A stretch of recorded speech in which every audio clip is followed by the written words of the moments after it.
A Verdadeira Idade da Terra.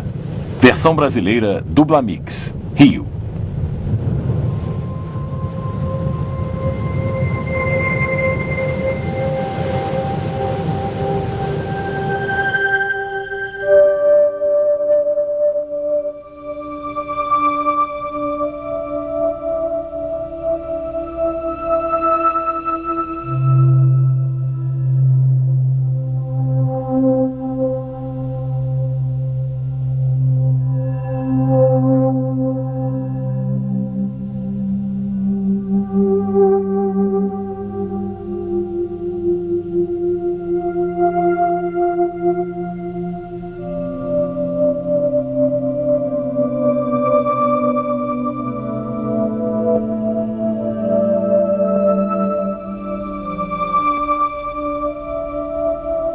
Durante décadas, os cientistas prosseguiram com a teoria evolucionista das origens. De uma Terra que havia sido formada pelo resfriamento lento de uma massa derretida há mais de 4,5 bilhões de anos para criar as rochas que são a base dos continentes, os granitos. Da vida que teve início espontaneamente em algum oceano primeiro e que se desenvolveu durante centenas de milhões de anos para chegar às muitas formas de vida que vemos na Terra hoje. Da longa formação de eras e do ressecamento desses antigos oceanos para produzir rochas sedimentares tais como as do Grand Canyon, onde o próprio desfiladeiro foi esculpido pelo Rio Colorado há milhares de anos. De depósitos de carvão e de petróleo, enterrados em rochas sedimentares por todo o mundo, que presumivelmente exigiram milhões e milhões de anos para serem formados através do acúmulo e da decomposição da vegetação existente em eras passadas. Porém, teriam os cientistas considerado todas as evidências até chegar à sua teoria de uma Terra que se desenvolve desde a antiguidade? E se houvesse evidências nos próprios cânions que demonstrassem que se formaram rapidamente ao invés de terem se formado através de um resfriamento lento?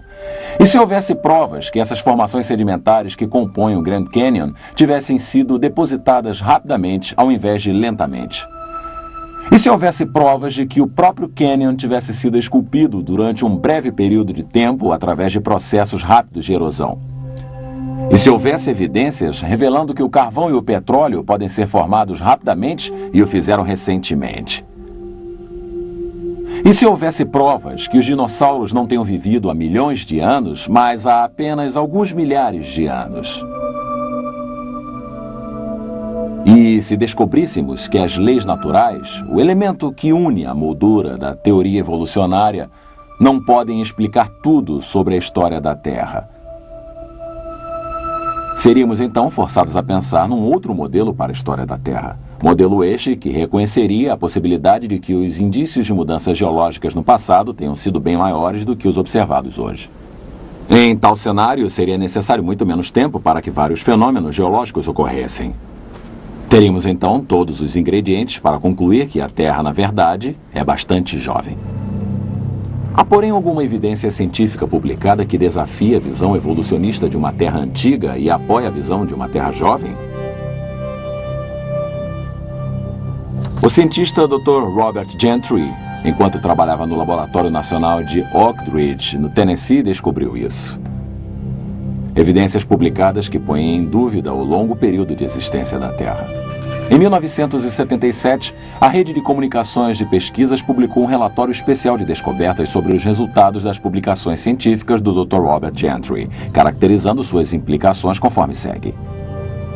Leis físicas atuais podem não ter governado o passado. As rochas da crosta primordial da Terra, ao invés de um resfriamento e solidificação ao longo de milhões de anos, se cristalizaram quase que instantaneamente. Algumas formações geológicas consideradas como possuindo 100 milhões de anos, na realidade, possuem apenas alguns milhares de anos de idade. Admitam tais proposições e qualquer pesquisador irá lhes dizer que toda a estrutura da história das ciências naturais se dissolveria inteiramente. Poucas certezas iriam permanecer. Porém, tais possibilidades e outras igualmente desafiadoras foram sugeridas numa série surpreendente de trabalhos publicados ao longo dos últimos anos em jornais científicos renomados, no Nature, Science e no Anual de Ciência Nuclear, dentre outros. Da Rede de Comunicações de Pesquisas, Relatório de Descobertas 1977. Parte do trabalho referido pelo Dr. Robert Gentry nessa citação foi feito com madeira carbonizada de um local conhecido como o Platô do Colorado, uma ampla região geográfica que abrange partes do Colorado, do Utah, do Arizona e do Novo México. Utilizando o microscópio e equipamentos de laboratório mais avançados, ele analisou os espécimes de madeira carbonizada relativamente a vários tipos de radioatividade. Seus resultados nos ajudam a entender quanto tempo o carvão leva para se formar, a idade do carvão e a idade da própria Terra.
O carvão, uma das grandes fontes de energia da Terra. Antes que possamos responder à pergunta relativa à idade do carvão e o tempo de sua formação, precisamos responder à pergunta: de onde vem o carvão? Aqui nessa mina de carvão em Price, Utah, temos a resposta.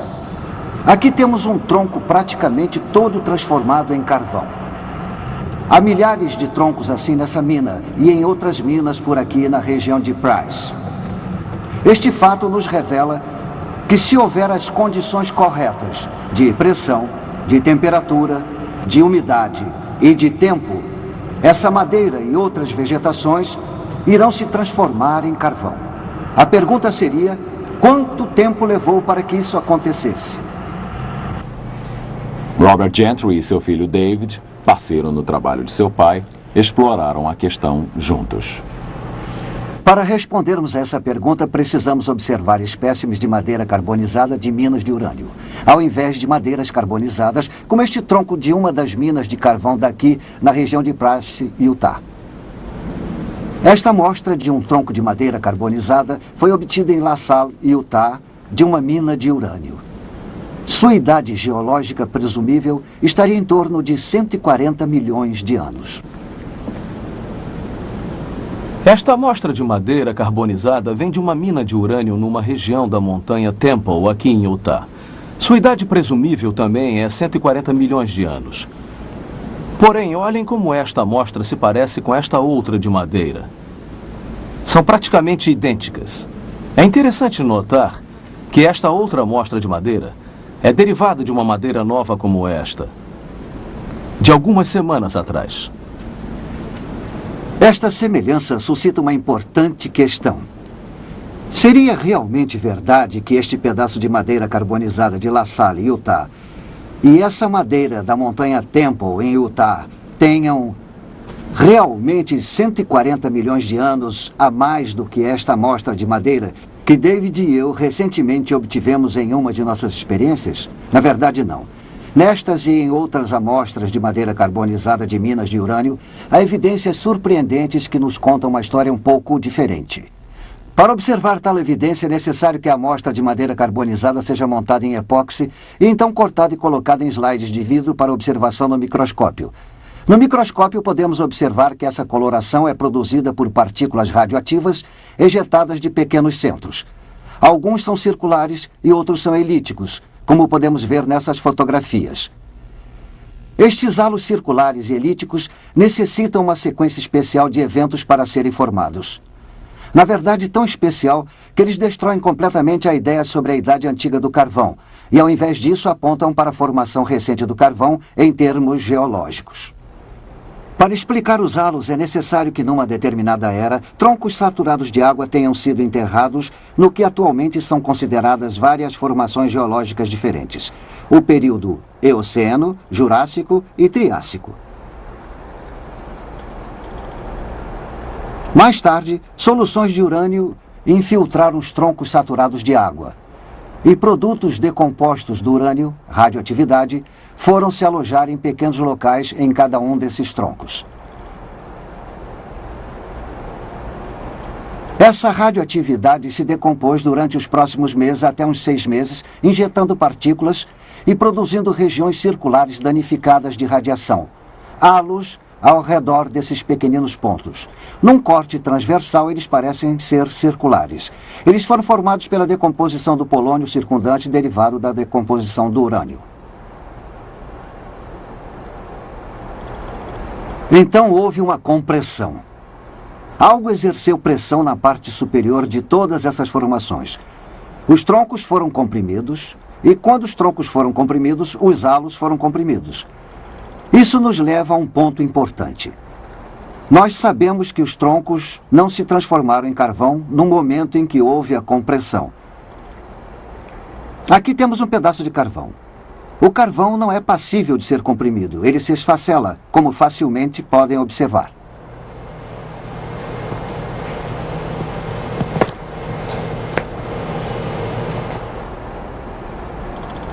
Toda a informação que vimos até agora indicaria que tais eventos foram simultâneos em todas essas formações geológicas. Mas existe ainda mais evidência disso. Quando o urânio penetrou a madeira, ele deixou alguns de seus produtos decompostos a partir do momento em que penetrou na madeira. Eu medi tanto a quantidade de urânio nesses troncos carbonizados e também a quantidade de chumbo, o produto decomposto. Assumindo que a decomposição de urânio para o chumbo tenha sido uniforme, uma suposição que iremos discutir mais tarde, chegamos à conclusão de que todos os troncos foram enterrados juntos recentemente. Mas quão recentemente? Em 1976, eu publiquei meus resultados dos estudos realizados com esses troncos no exemplar de 15 de outubro de 1976 da Science. Eis aqui o que escrevi nesse relatório. Tais valores extraordinários relativos à proporção de chumbo-urânio admitem a possibilidade de que ambas, a infiltração inicial de urânio e a carbonização, possam possivelmente ter ocorrido ao longo dos últimos milhares de anos. Em outras palavras, eu estava sugerindo que o carvão pode ser formado de maneira bastante rápida em termos geológicos, o que contradizia o pensamento convencional acerca da formação do carvão. Qual foi a reação da comunidade científica a esses novos dados?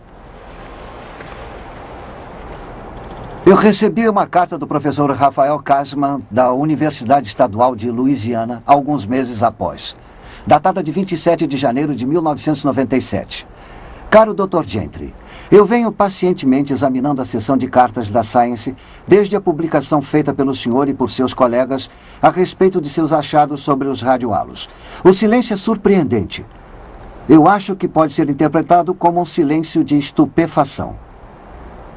Seus resultados não apenas irão perturbar enormemente o engenheiro, porém seu impacto sobre a ciência da geologia, possivelmente modificando as visões aceitas relativas à duração das eras geológicas, será sentido durante muitos anos. Sinceramente, Rafael G. Kasman. Logo após, o professor Kasman organizou um simpósio. Ele se intitulava Já Era Tempo, 4 bilhões e meio de anos? Teria a Terra mesmo 4 bilhões e meio de anos?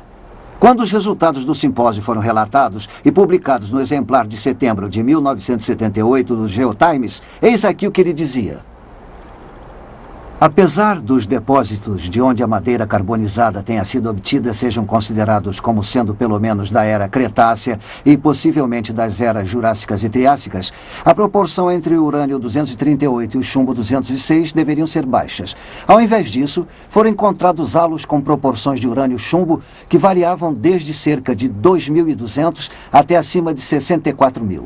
Se as proporções de isótopos forem usadas como base para o estabelecimento da idade geológica, então as idades atualmente aceitas podem estar elevadas a um fator de 10.000, admitindo a possibilidade de que as idades da formação devam ser medidas em milênios.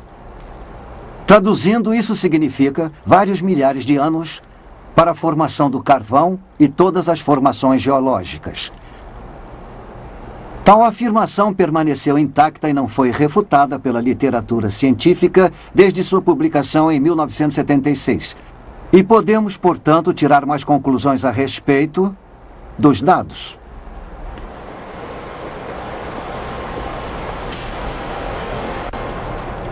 Os geólogos assumiram que a era Eocena tenha ocorrido há 60 milhões de anos, a Cretácea há cerca de 110 milhões de anos, a Jurássica há cerca de 160 milhões de anos e a Triássica há cerca de 225 milhões de anos. Porém, os resultados que apresentamos contradizem tal informação, demonstrando, no entanto, que houve o sepultamento coletivo de todas essas formações há alguns milhares de anos.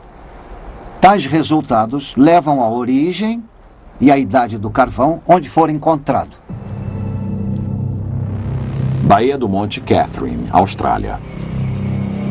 Não distante dessa área costeira, com seus marcos geográficos de montanhas planas, há um objeto de extremo interesse geológico: uma árvore antiga. Os restos fossilizados dessa árvore podem ser vistos se estendendo ao longo de 3,5 metros de camadas sedimentares entre dois veios de carvão que aqui se encontram. Há anos, quando uma companhia de mineração escavou as camadas revelando a árvore, o fundo da árvore poderia ser visto estendendo-se para baixo, para a parte inferior da bacia.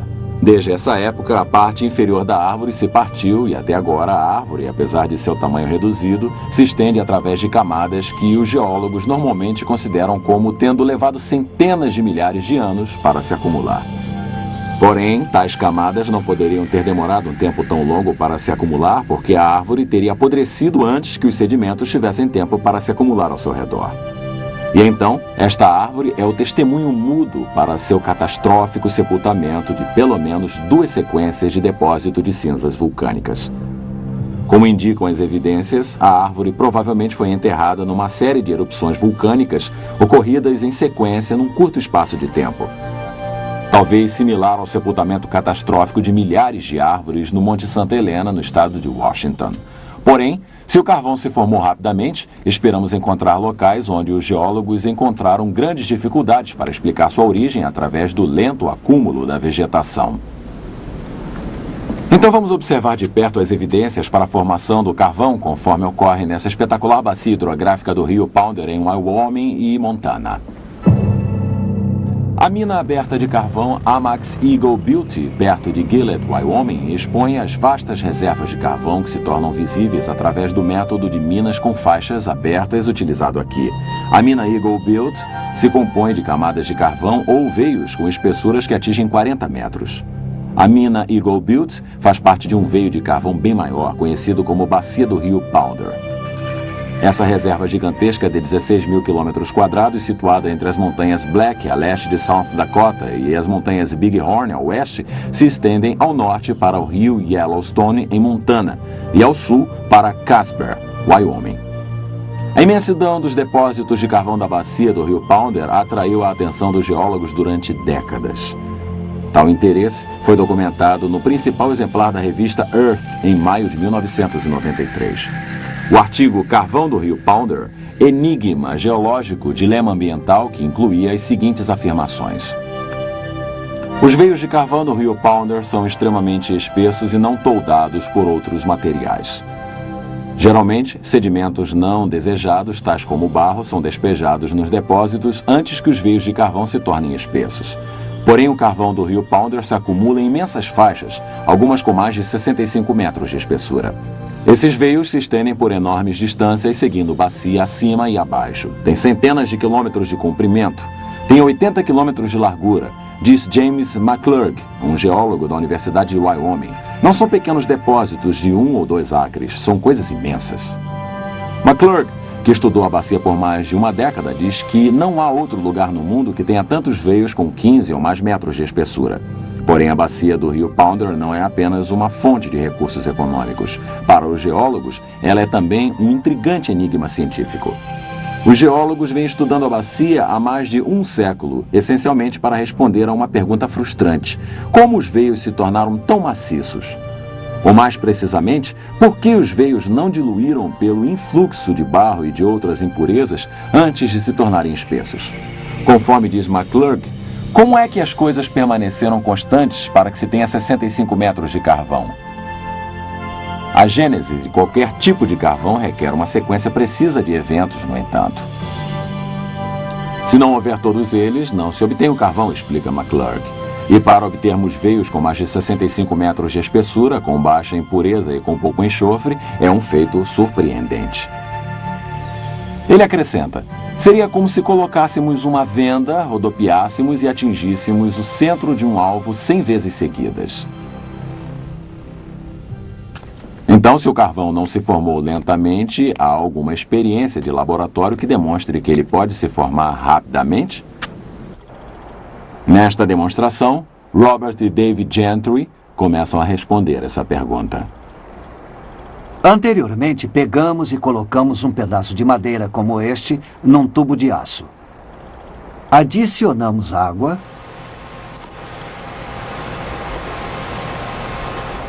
Então lacramos. O próximo passo é colocá-lo no forno a uma temperatura de 165 graus centígrados por 2 semanas. E agora estamos prontos para examinar os resultados dessa experiência.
Como podemos observar, esta madeira está agora mais escura em sua coloração. Também está mais macia.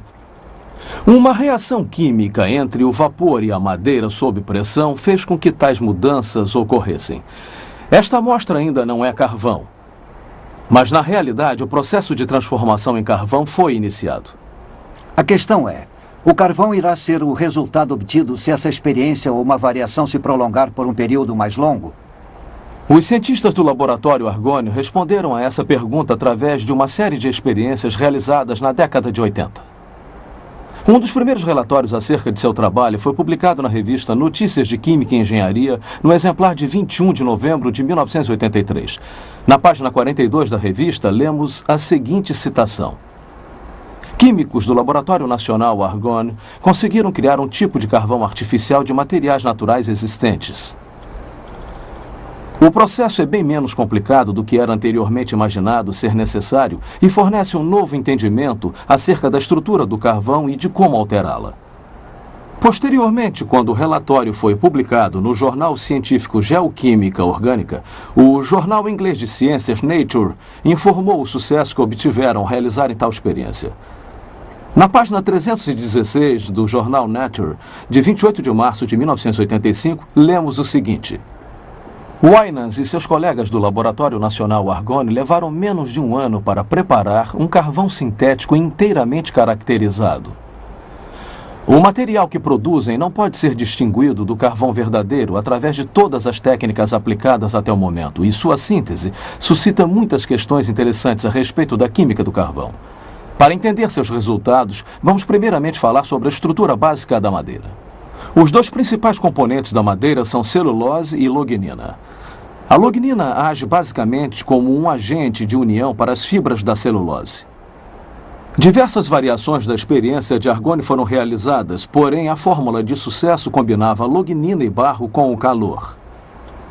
Cerca de 150 graus Celsius na ausência de oxigênio. Durante um período de aproximadamente 8 meses, o carvão artificial foi produzido. A rapidez através da qual o carvão se forma quando o vapor interage com a madeira sob pressão nos leva a indagar.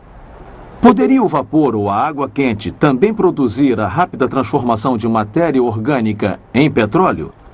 Um artigo Água a Água por toda parte, publicado no exemplar de 20 de fevereiro de 1993 da revista Notícias da Ciência, responde a tal pergunta. Pesquisadores da Exxon descobriram que a água exercia um papel essencial na formação do petróleo. Esforços para sintetizar o petróleo não obtiveram sucesso até que água muito quente foi adicionada ao veículo reator contendo a amostra de rocha.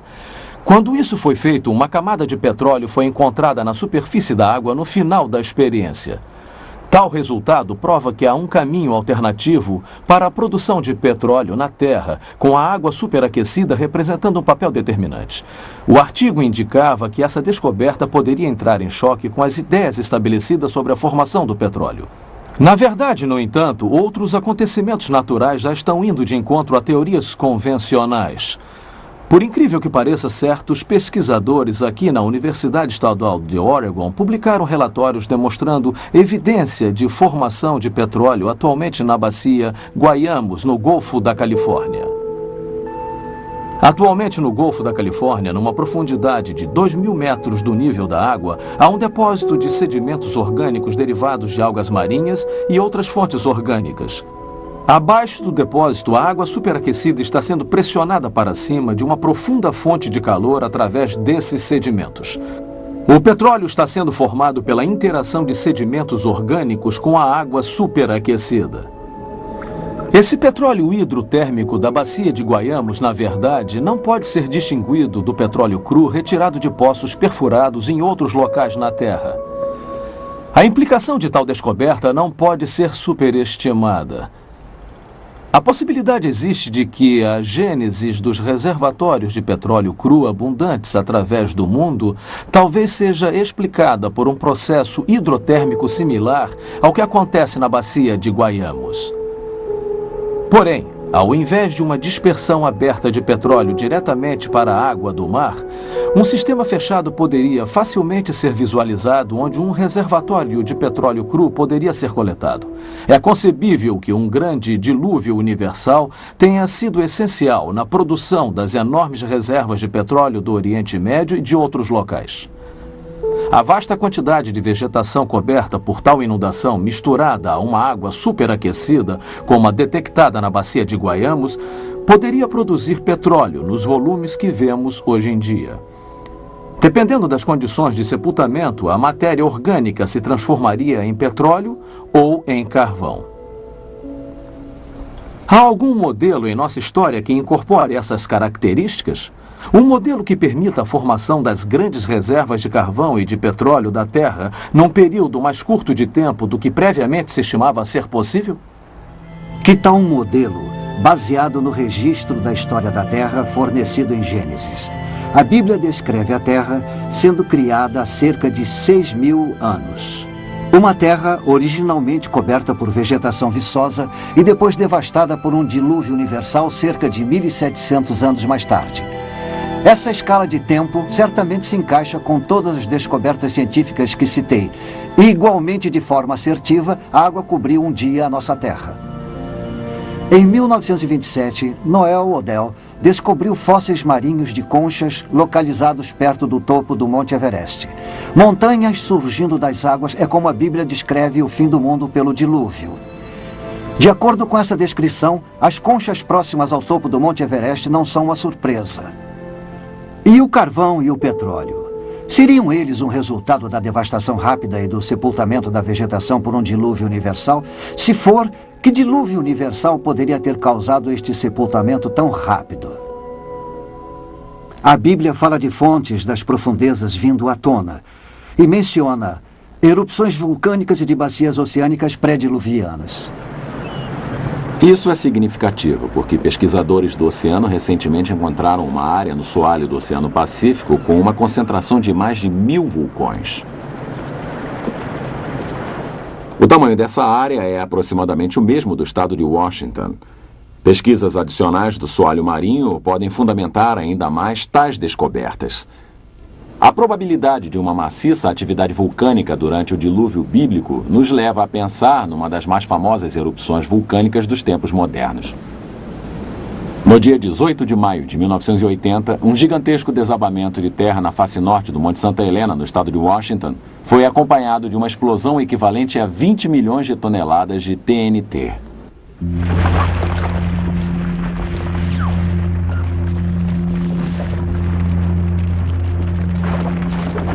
Essa explosão transversal de vapor superaquecido, cinzas vulcânicas e de pó demoliu mais de 240 quilômetros quadrados de florestas, quebrando árvores gigantescas como se fossem palitos.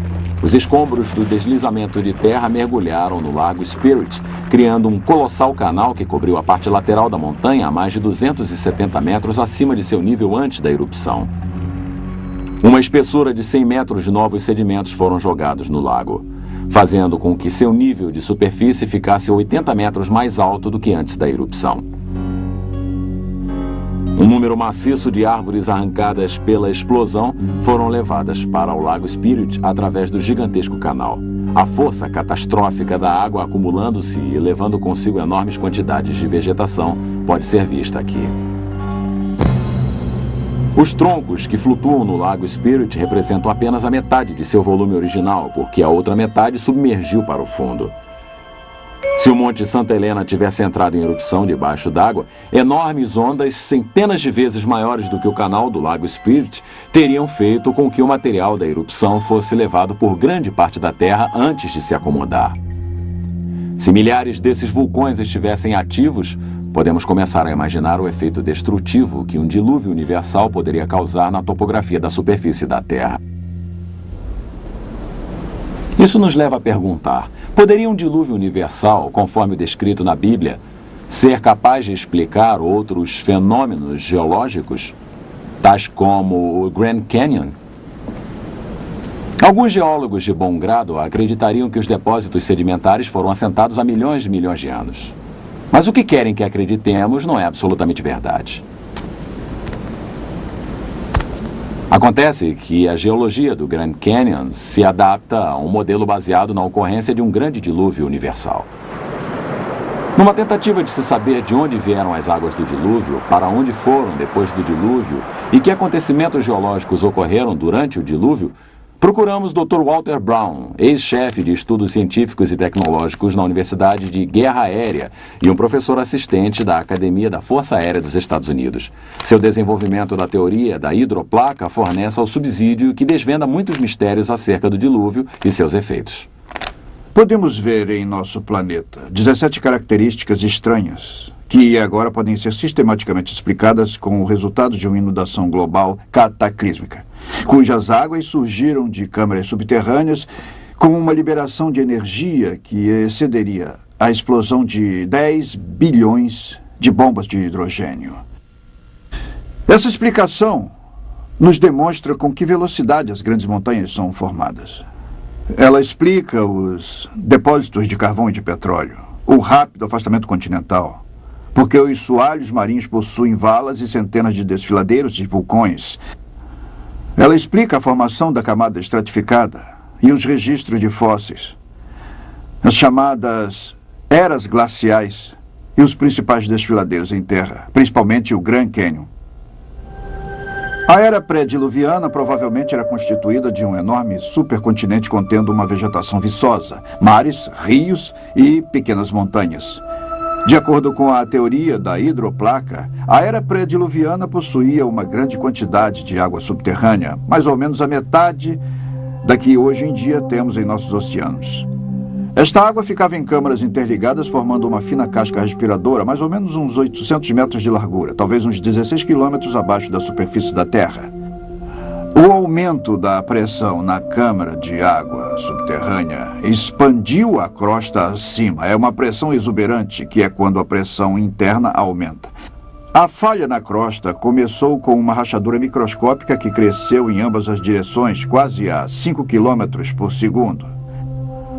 A rachadura, seguindo o caminho da menor resistência, circulou o globo em mais ou menos 2 horas. Enquanto a rachadura corria pelo globo, a crosta acima se abriu com um rasgão num tecido extremamente esticado. A água subterrânea sofria uma enorme pressão por causa do peso de 16 quilômetros de rochas pressionando sobre ela. Então a água explodiu violentamente para fora da ruptura. Os cálculos demonstram que, ao longo dessa rachadura que circundava o globo, fontes de água saíam em jatos supersônicos a mais de 30 quilômetros para a atmosfera. O borrifo dessas enormes fontes ocasionou chuvas torrenciais como a Terra jamais havia sofrido, tanto anterior como posteriormente. A Bíblia afirma que todas as fontes das grandes profundezas surgiram num só dia. E ela descreve tais acontecimentos há cerca de 4.500 anos atrás. O que agora podemos reunir cientificamente numa ordem de causa e efeito com a teoria da hidroplaca. As fontes das profundezas e a expansão do vapor produziram ventos violentos. Parte da água saindo em jatos acima da gélida estratosfera congelou, e cristais de gelo causaram enormes tempestades de neve, enterrando, sufocando e instantaneamente congelando vários animais. As fontes de alta pressão causaram erosão na rocha em ambos os lados da fenda, e até mesmo através dos conteúdos lamacentos de muitos mares no período pré-diluviano, enormes volumes de sedimentos se espalharam através dessa água lamacenta por toda a Terra. Os sedimentos foram ficando retidos, enterrando plantas e animais, formando os registros de fósseis. A vegetação levada pela inundação seguiu para regiões onde se acumulou e se decompôs em carvão e em petróleo através de processos que podemos repetir hoje em laboratório. Experiências demonstram que, à medida que a erosão alargava a fenda, sua largura se tornou tão grande que as rochas, pressionadas embaixo da câmara subterrânea, se ergueram, dando origem à cordilheira oceânica que se estende ao longo da Terra como a costura de uma bola de beisebol. As placas continentais, as hidroplacas, ainda com água lubrificante abaixo delas, escorregaram para baixo, afastando-se da cordilheira atlântica que surgia. Depois que as maciças placas continentais lentamente desaceleradas atingiam velocidade de cerca de 60 km por hora. Chegaram até locais de resistência, se comprimiram e se enrugaram, e se tornaram mais espessas e se curvaram. As partes das hidroplacas que se curvaram para cima formaram montes, as que se curvaram para baixo formaram valas oceânicas. E é por isso que essas características são geralmente paralelas às cordilheiras oceânicas de onde deslizaram. As hidroplacas, ao deslizarem, afastando-se das cordilheiras oceânicas, abriram profundas bacias oceânicas, para onde as águas inundadas se represaram. Toda a bacia continental reteve naturalmente a água, formando vários lagos. Cada lago, formado por chuvas ou por águas drenadas de elevações maiores, derramou sobre sua margem na parte mais baixa de sua margem, ocasionando a erosão de um pequeno entalhe na margem, permitindo que mais água fluísse pelo entalhe com maior rapidez, fazendo os depósitos sedimentares ficarem mais profundos. Esse processo acelerou e fez com que toda a água do lago fosse jogada num deslizamento muito profundo, formando um desfiladeiro. O maior deles foi o Grand Canyon. A nordeste do Grand Canyon havia um enorme lago que eu identifiquei pelo nome de Grand Lake. Seu despejo liberou mais água do que todos os 5 grandes lagos reunidos. O Grand Lake derramou sobre a sua margem causando erosão em sua represa, 30 quilômetros a sul de Page, Arizona, catastroficamente formando o Grand Canyon num período de poucas semanas. O assentamento acelerado de depósitos de inundação através da ação da maré significa que houve pouco tempo para que a erosão ocorresse entre camadas sucessivas. Na escala de tempo longo, defendida pela teoria evolutiva, deveria haver considerável evidência encontrada relativamente à erosão e ao preenchimento através de formações geológicas sucessivas durante os eventos atmosféricos ocorridos ao longo de milhões de anos. As camadas geológicas do Grand Canyon são notáveis por demonstrar pouca ou nenhuma evidência de erosão entre as diferentes camadas. Ao invés disso, vemos formação de camadas do tipo panqueca, o que é bastante consistente com o rápido depósito vislumbrado pelo modelo do dilúvio. A erosão não ocorreu até que todas as camadas houvessem sido depositadas. Mas com que velocidade poderia o próprio desfiladeiro ter sofrido uma erosão? Assentamentos recentemente depositados mostram que ainda não endureceram totalmente a rocha, o que permite supor que a erosão do desfiladeiro possa ter ocorrido de maneira bem mais fácil do que se tivesse endurecido a rocha, como a teoria evolutiva presumiu. No entanto, sob as condições certas, a água pode abrir seu caminho através das rochas mais duras, tais como os granitos no fundo do Grand Canyon. Tais condições envolvem a cavitação.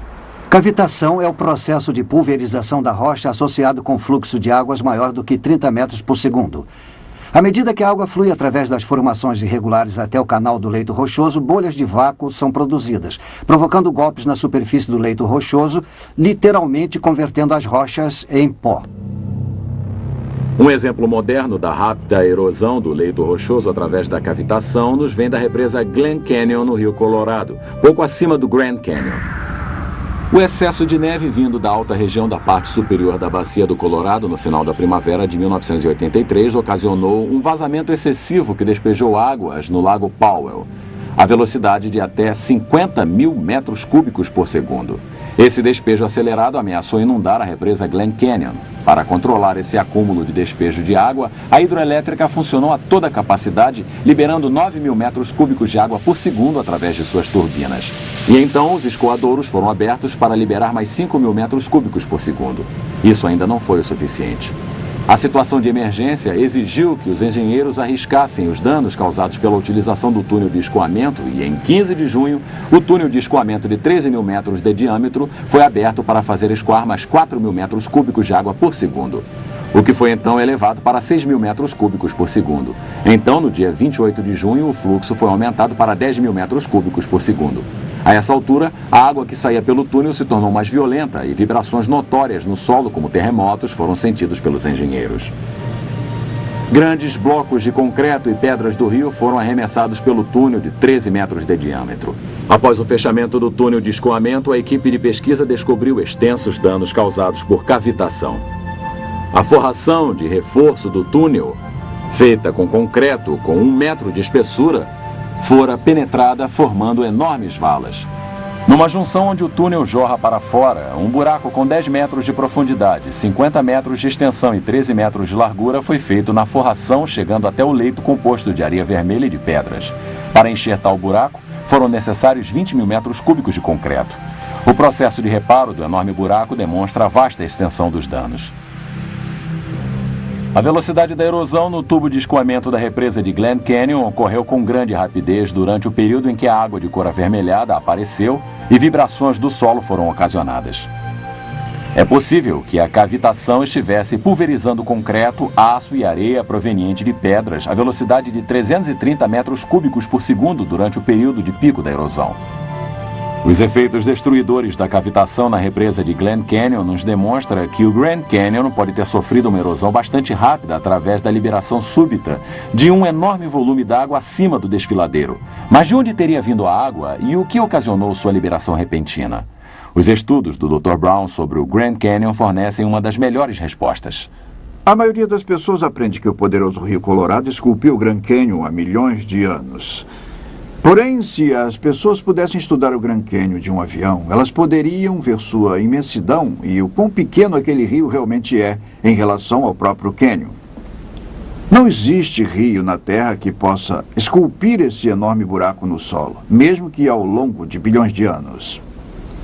Se o Rio Colorado esculpiu o Grand Canyon, a primeira pergunta que devemos fazer seria: onde os sedimentos que sofreram erosão terminaram? Deveria haver um delta de rio muito grande no final do Rio Colorado. Não existe.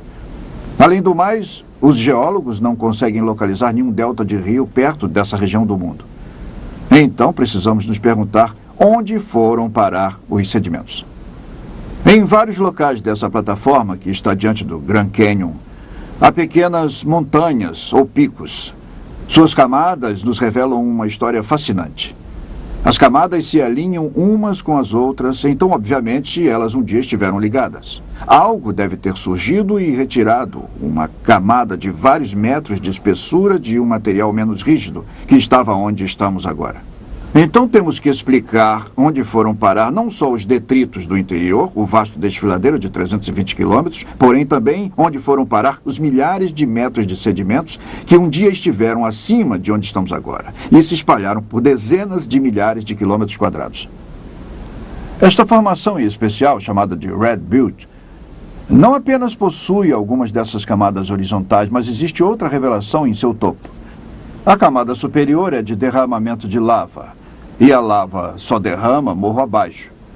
Portanto, a um determinado momento, a terra que circundava a parte do topo desse pico deve ter sido ainda mais alta.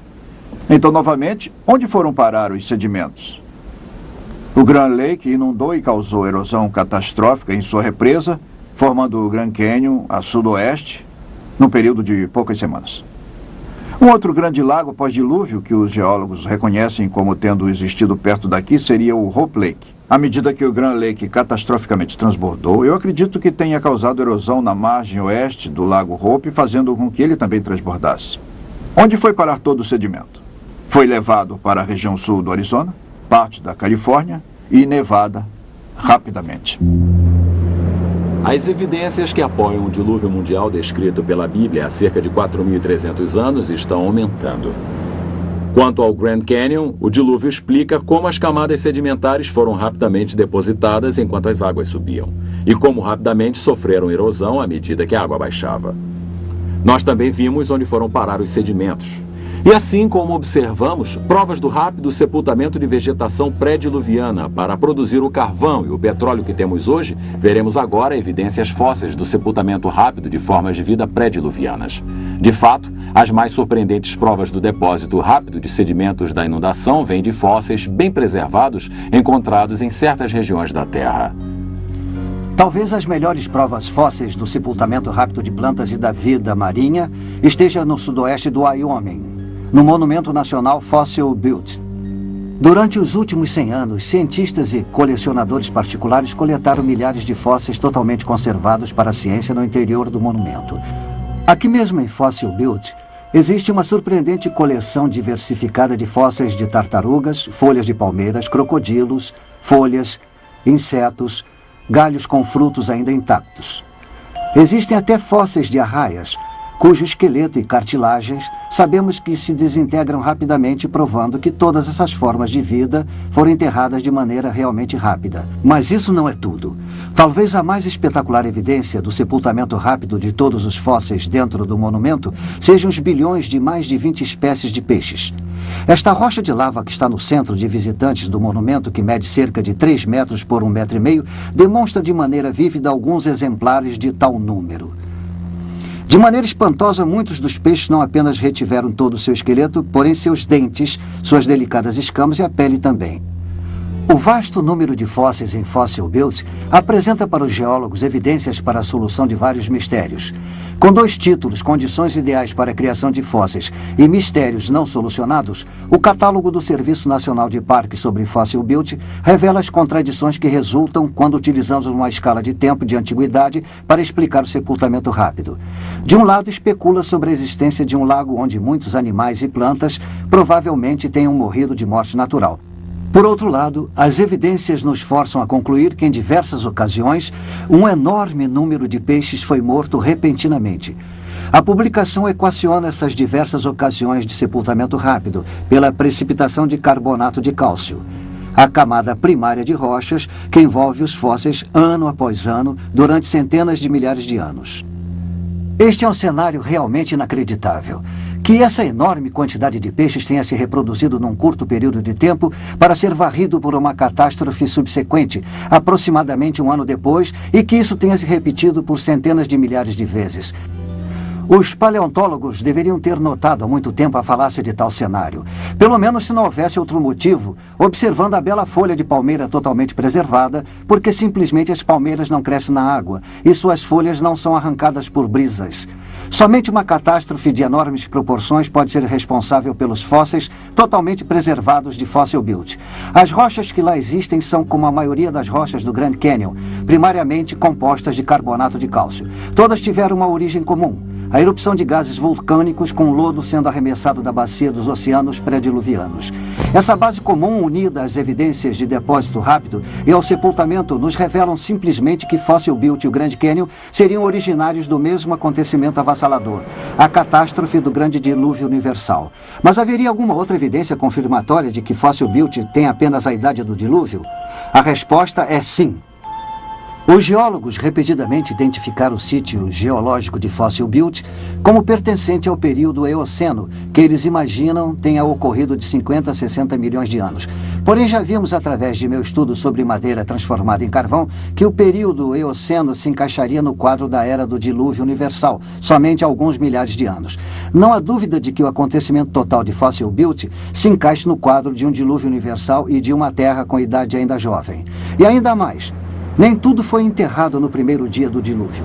As águas subiram durante 40 dias. Animais terrestres suficientemente grandes para sobreviver durante parte desse período deixaram registros surpreendentes de seus esforços para escapar das águas que subiam. Tal registro é encontrado no carvão e é realmente fascinante.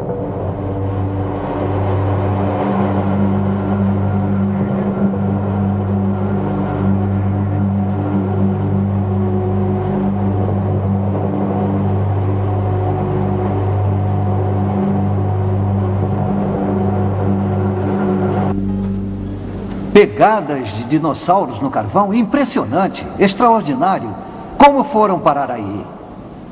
Obviamente, no passado, havia uma enorme bacia de vegetação nesta área. Os dinossauros andavam por essa vegetação antes que se transformasse em carvão. Mas há quanto tempo foi isso? Qual a idade dos dinossauros? É isso que nós queremos saber. E essa outra pegada de dinossauro nos conta a história. Está aqui num desses troncos carbonizados, na mina de carvão em Price, Utah. Na verdade, está apenas a 33 metros de distância do tronco carbonizado que vimos anteriormente. Por isso sabemos que, seja qual for a idade do tronco carbonizado, os dinossauros seriam da mesma idade.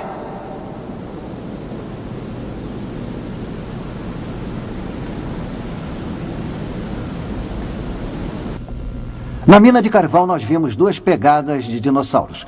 Seriam elas as duas únicas pegadas aqui nas minas de carvão da região leste de Utah? Claro que não. Aqui no Museu Pré-Histórico da Universidade de Utah do Leste, vejam o que foi retirado dessas minas de carvão. Olhem só quantas pegadas de dinossauros, de diferentes tamanhos. Algumas de dinossauros carnívoros, outras de dinossauros herbívoros. Por que estariam todos juntos? Para explicar isso, vamos dar uma olhada no mapa de fósseis de Kerr-Haworth, que diz que há pelo menos 8 tipos diferentes de pegadas nos 100 metros da superfície do teto da mina. Aqui no próprio mapa podemos ver todas as pegadas nos troncos carbonizados. De acordo com o que está escrito, os dinossauros andavam por um pântano. Estudos, porém, nos revelam que isso não pode ter sido verdade. Não existe pântano no mundo que pudesse preservar tais pegadas. Todos esses dinossauros estavam juntos por uma razão. Estavam tentando escapar das águas emergentes de um dilúvio universal. Esses quadros nos ajudam a ilustrar como as pegadas podem ter sido formadas na época do dilúvio e por que existem registradas em carvão até hoje. A era pré-diluviana era coberta de vegetação viçosa. Havia beleza por toda parte. Então veio o dilúvio. Chuvas torrenciais e a explosão das fontes das grandes profundezas fez com que a viçosa vegetação da Terra fosse arrancada e levada pelas águas do dilúvio. Tal vegetação se acumulou em grandes tapetes e posteriormente foi depositada pelas marés e pela chegada de ondas gigantescas produzidas por atividade vulcânica. Nos oceanos pré-diluvianos, cada ação da maré deixou seu depósito de sedimentos dentro ou sobre a camada de vegetação. Os dinossauros, sendo pesados, puderam sobreviver a muitas das primeiras ondas gigantescas enquanto tentavam escapar das águas. Quando as águas baixaram, os dinossauros continuaram sua busca por terrenos mais altos. Eles deixaram suas pegadas nos sedimentos que haviam sido depositados sobre a vegetação. Em certos momentos, seu grande peso fez com que suas pegadas penetrassem a camada sedimentar, chegando até ao tapete de vegetação. Tal tapete posteriormente se transformou em carvão, onde os dinossauros deixaram suas impressões originais. Aí nós encontramos um indubitável registro de suas pegadas em carvão hoje em dia. Se esses dinossauros estavam reunidos e foram afastados pelas águas emergentes do dilúvio, é de acreditar que tenham sido sepultados juntos. E, de fato, aqui, no Monumento Nacional aos Dinossauros em Vernal, Utah, podemos ver um gigantesco cemitério de fósseis de dinossauros.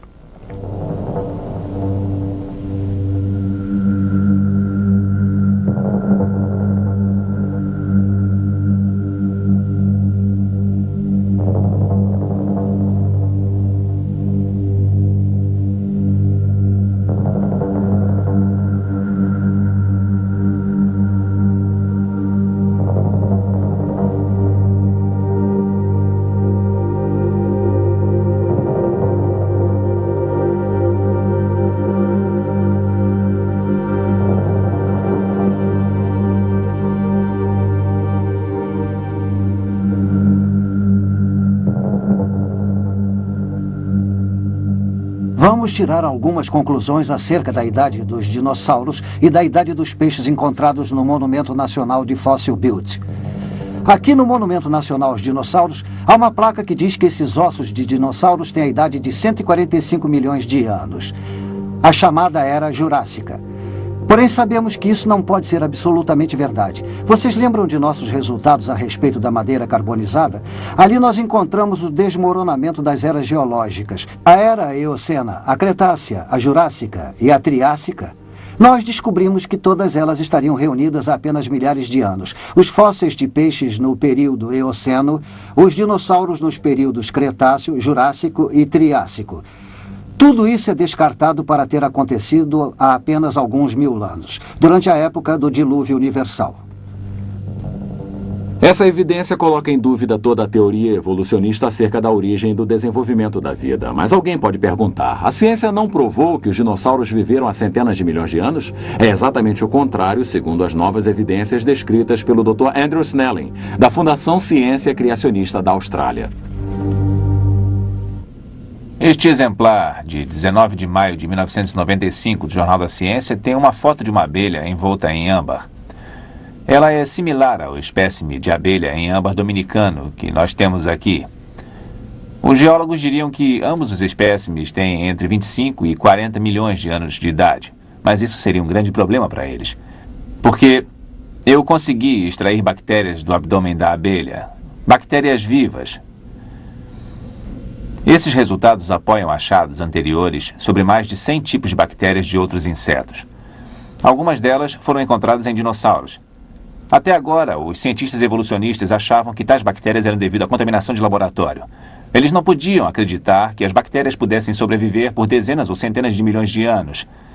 Porém, este novo resultado, obtido após 4 anos de cuidadosa análise, descarta a contaminação laboratorial. Como cientista, o motivo pelo qual eu acredito que a bactéria tenha sido encontrada na abelha, no âmbar dominicano e anteriormente em outros fósseis da mesma idade que os dinossauros, é porque eles realmente são todos bastante jovens. Este tem que ser o resultado de terem sido encapsulados e sepultados num dilúvio universal.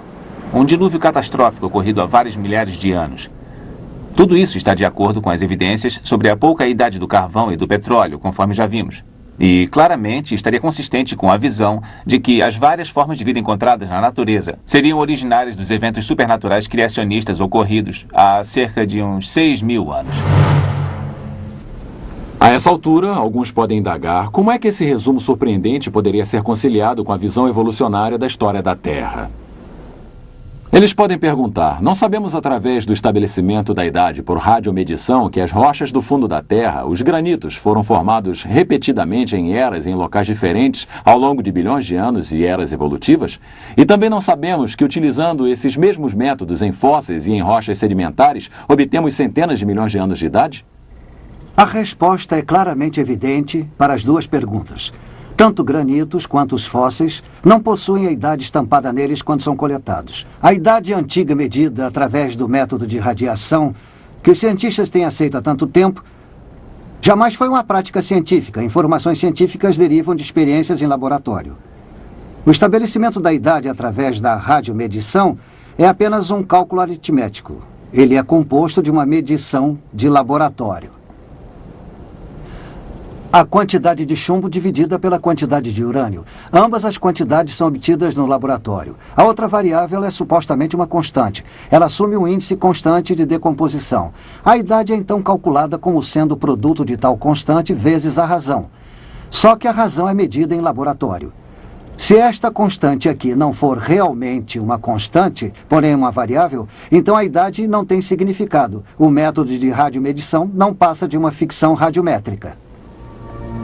O evolucionismo assume que os granitos são formados através do resfriamento lento ao longo de bilhões de anos. O tempo de resfriamento ou a idade presumível é obtida através da medição da decomposição radioativa atual dos produtos na amostra. É assumir que eles tenham se acumulado apenas através de uma lenta decomposição radioativa constante. Porque a teoria evolutiva equaciona a idade radioativa com o tempo de resfriamento, qualquer evidência demonstrando que os granitos se formaram rapidamente, basicamente demonstra sua criação simultânea. Por conseguinte, a premissa de decomposição radioativa constante e a inferência de idade avançada são invalidadas. E, de fato, há evidências científicas de sua criação simultânea. Gravados no interior dos granitos existem belas microesferas coloridas produzidas pela decomposição de um certo elemento radioativo conhecido por ter apenas uma existência efêmera. Utilizando uma analogia simples, as bolhas de Alka-Seltzer na água só podem ser retidas através de um congelamento rápido. De modo similar, o registro microscópico de elementos em veloz decomposição radioativa em granitos existe somente porque tais rochas foram instantaneamente criadas em forma sólida. Se elas fossem criadas por resfriamento lento, os vestígios radioativos teriam desaparecido no processo sem deixar qualquer registro visual. Este registro da criação instantânea é encontrado em granitos por todo o mundo. Além disso, sua existência em granitos de várias idades radiométricas diferentes demonstra que foram todos criados ao mesmo tempo. Isso faz desmoronar todo o fundamento das eras geológicas. As centenas de milhões de anos de resfriamento que os geólogos achavam que eram necessários para a formação do gigantesco monolito El Capitan são reduzidos para menos de alguns minutos. Qual o impacto que tais evidências causam sobre a idade da Terra? De forma muito significativa. A criação simultânea de diversos granitos nos informa que suas diversas idades radiométricas estão erradas, que algo está errado. Anteriormente descobrimos que havia apenas uma incerteza nos cálculos da idade radiométrica. Tal incerteza seria assumir um índice de decomposição uniforme. Agora sabemos que houve uma mudança no índice de decomposição em algum momento no passado. Minha visão é de que realmente, na época do dilúvio, houve uma ampla modificação e um aumento no índice de decomposição radiométrica. A radioatividade não pode, então, ser utilizada para estabelecimento da idade até depois do final da modificação do índice de decomposição. Qualquer esforço para utilizar a radioatividade para o estabelecimento da idade anterior a essa época certamente nos levará a um resultado errôneo. Outras evidências relativas à mudança no índice de decomposição e a respeito da pouca idade da Terra advêm de meus estudos sobre o núcleo de granitos de um sítio de escavação profunda no Novo México. Na década de 70, o Departamento de Energia perfurou uma profundidade de 4.600 metros com a finalidade de saber se poderiam extrair energia do calor existente nas profundezas da Terra.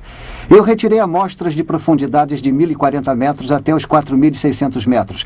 A finalidade era de extrair pequenos microscópicos zircônios, um mineral dos granitos que possui urânio. O resultado de tais investigações acerca dos zircônios foram publicados na Geophysical Research Letters em 1982. Os meios círculos laranja aqui representam os pequenos zircônios nos granitos em diferentes profundidades.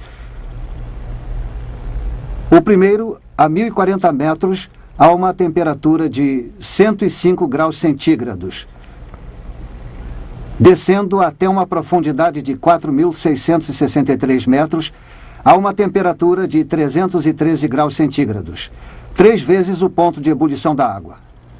Agora vamos assumir que tais zircônios estivessem preenchidos com hélio num determinado tempo.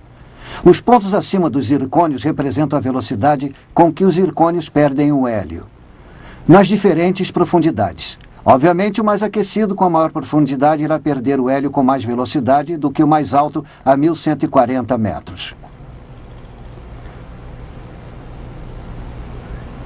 Após um período de tempo, esperaríamos que, de fato, o zircônio mais próximo da superfície, a 1140 metros, ainda possuísse o maior volume de hélio em si.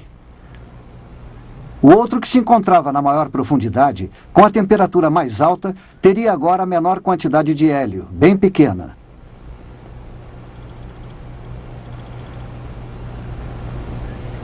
Este último quadro demonstra os verdadeiros resultados da experiência, que não encontramos hélio nos zircônios que se encontravam nas maiores profundidades.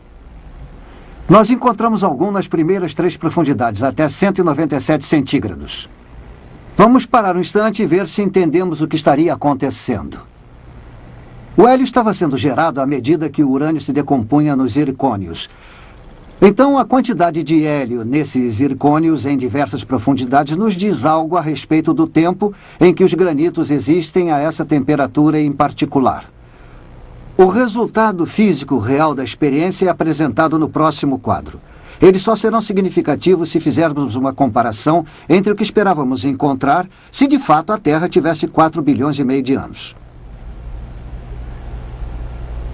Pelo que vimos anteriormente, a quantidade esperada de hélio, se a Terra tivesse 4,5 bilhões de anos, seria somente uma quantidade pequena. O que temos aqui é uma estimativa, uma aproximação. Há tantas variáveis relacionadas a algo que supostamente tenha uma idade tão antiga que não podemos ser muito precisos. Nós, no entanto, sabemos que deveria haver uma pequena quantidade, porque o hélio, um elemento que se decompõe do urânio, escapa com muita velocidade à medida que a temperatura aumenta. Porém, o que realmente encontramos nas experiências foi hélio nos zircônios diminuindo, porém ainda presente a uma temperatura de 197 graus centígrados. A forma com que as evidências científicas nos levaram ao desmoronamento das eras geológicas evolutivas. Existe uma tabela de tempo de criação de uma Terra jovem. As idades radiométricas dos granitos se estendendo de 80 milhões até 4 bilhões de anos. Não é válida. Esses granitos, de Yosemite até as pedras base do Grand Canyon, até o Japão, até a Índia, aos granitos da Europa, Rússia e Canadá, são todos produtos de uma criação simultânea. Nós não provamos que a Terra tenha 6.000 anos de idade. Porém, encontramos evidências que são consistentes com uma idade de 6.000 anos para a Terra. E demonstramos que uma idade de vários bilhões de anos para a Terra seria cientificamente incorreta. Apresentamos apenas uma breve visão das várias linhas de evidências científicas que apontam para a verdade e a precisão do relato bíblico sobre a recente criação da Terra e o grande dilúvio. Por mais breve que tenha sido essa nossa visão, a conclusão é certa. Os vestígios radioativos em madeiras carbonizadas contestam a escala de eras geológicas a respeito da vida na Terra, que decresce de centenas de milhões de anos para apenas milhares. A ocorrência do grande dilúvio universal explica o veloz acúmulo de vegetação responsável pelas vastas reservas de carvão e de petróleo da Terra. A idade jovem do carvão e sua formação rápida em laboratório, assim como o petróleo que se forma agora na bacia de Guayamos, na costa californiana, se encaixam apenas numa idade jovem e não antiga para a Terra. Os dinossauros são fósseis enterrados em massa em cemitérios e suas pegadas no carvão são uma lembrança muda das inúteis tentativas de tais criaturas para escapar das águas emergentes de um dilúvio universal. O excesso de hélio em granitos profundos fornece evidências concretas de que as rochas da crosta terrestre são jovens e, consequentemente, perturba de forma poderosa os conceitos de uma Terra que se desenvolve desde a antiguidade. E, finalmente, as impressões digitais da criação, também encontradas nos granitos, as mesmas rochas que a Bíblia menciona como sendo as rochas das fundações da Terra, confirmam que todas essas rochas são produto da mesma criação. Esse fato invalida a premissa básica do evolucionismo a respeito da decomposição radioativa uniforme e faz desmoronar toda a estrutura de eras evolutivas.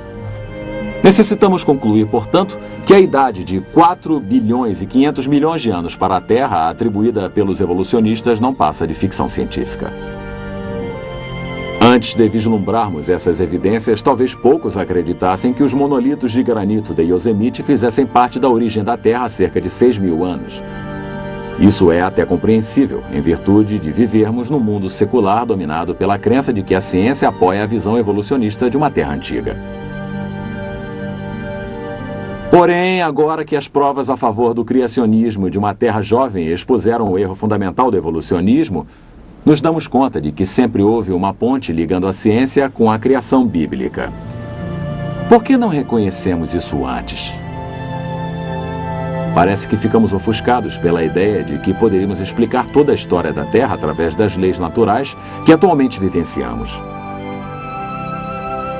Esquecemos que os poderes criativos infinitos de Deus estão muito além da nossa limitada compreensão do universo e das leis que o governam. Portanto, as coisas que se encaixavam ao evolucionismo foram enfatizadas de tal forma que parecia que a lei natural realmente explicava tudo. As coisas difíceis que não podiam ser explicadas eram colocadas de lado. Tínhamos a tendência de esquecê-las, esperando que algum dia pudessem ser resolvidas. O que deixamos de admitir para nós mesmos é que muitas dessas coisas difíceis eram, na verdade, impossíveis de serem explicadas dentro do arcabouço da evolução. E que, na verdade, eram evidências, quer para a criação ou para um dilúvio universal. As evidências apresentadas nos dão motivos para repensar nossas crenças em origens baseadas em dados científicos válidos. Claramente, o sistema de crenças que abraça todos os fatos científicos que apresentamos é o registro da criação fornecido em Gênesis e repetido por Moisés em Êxodo 20:11. Porque em 6 dias fez o Senhor os céus e a terra, o mar e tudo o que neles há. E ao 7º dia descansou. Assista também o vídeo As Impressões Digitais da Criação, onde são apresentadas provas científicas de que a Terra foi criada em um curto período de tempo, refutando a teoria de que a Terra tenha sido formada ao longo de bilhões de anos através de eras evolutivas.